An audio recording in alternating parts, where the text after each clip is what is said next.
So in listening to the tone and direction of the conversation today, that idea of hierarchy, priority between domestic terrorism and threats from afar, to me, it is easy to get into a false equivalency there.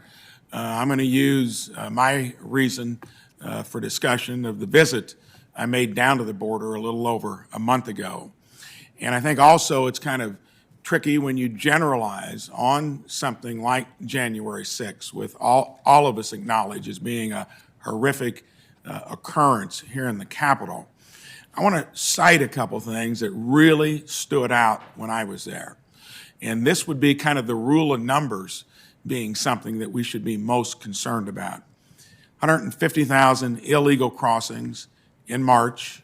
Just saw it on the tube today, 178,000 in April, 14,000 of whom would have been unaccompanied minors.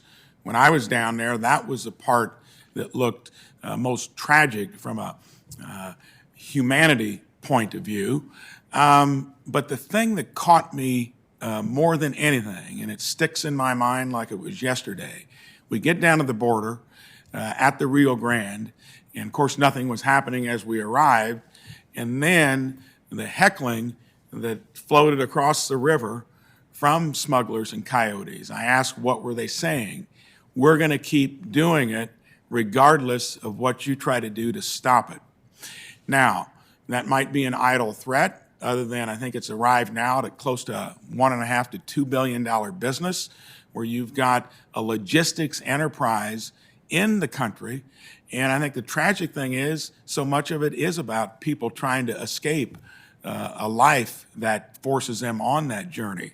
Here's the point that stuck in my mind, and this wasn't in the RGV, it was in the Del Rio district. And this is the Border Patrol telling me everything I'm telling you, that 54 different nationalities crossed the border in the 3 months prior to our visit. Now, questions of, do we have more threat of terrorists from afar that come across? Or I think it makes sense, domestic folks or people on domestic terrorism crossing the border. I guess I wouldn't rule that out. But just by that volume, it would seem to me that we need to be more worried about what could happen again based upon 9/11 than maybe something that happened here on January 6th, horrific, but might have been more to do with lack of security and having a place that was easy to breach. And not saying that that was the reason, and we shouldn't look at all angles. I just wonder, because I also heard you say, and my question is going to be for you, Secretary Mayorkas, multifaceted. I agree with we need to do something. I heard you say earlier about addressing the smugglers, the coyotes, the operation that is benefiting from it.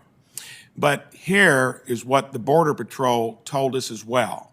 The two most effective things, by far, this is the Border Patrol, would have been the wall in high traffic places. Now that has gaps in it, and maybe just out of politics, we're refusing to complete it to make it easy for them. They said that was number one. Number two was a stay in Mexico policy, because at least we don't have what we've got now. And at the Donna facility that I witnessed, it was worse than it had ever been. And now we've spread that out among other locations, maybe to take that kind of bad look away. Two questions. It was working. We were at a 45-year low. Will you try to complete the border wall, even if you don't do any more, where you've got gaps in it, gates not working? And will you try to reinstitute the stay in Mexico policy, at least until we get this thing down to a manageable level? And that's not trying to spread out all the people that come across the border currently. 150, 178 is at 200,000 in May. Just would love to know what you're intending to do. Senator, thank you. There's a lot packed in there, so yes. I'm going to try to be concise. We are indeed focused on smugglers and traffickers, as I mentioned earlier. That has been a many years problem. We do, in fact, take a multifaceted approach to securing our border. I remember my conversation with Senator McCain about the fact that we need to use physical borders, technology, and personnel. The border is very dynamic. It is changing. And when we speak of physical barriers, the ability to be mobile is critically important. I think there's something very important to articulate in response to your point about the foreign threats and the domestic threats. The foreign threats persist. It's not as though they have disappeared, but the threat landscape is always evolving. We have collectively, the Attorney General and I and our partners across the federal government enterprise, have our eye on the foreign threat as well as the domestic threat. We don't take our eye off one and focus on the other. Thank you. We are reviewing the gaps, the gates, and seeing what is the best response to achieve our security while upholding our values and principles as a country. What about the stay in Mexico policy, just very quickly, because I know we're out of time? That is not something that we as an administration have continued.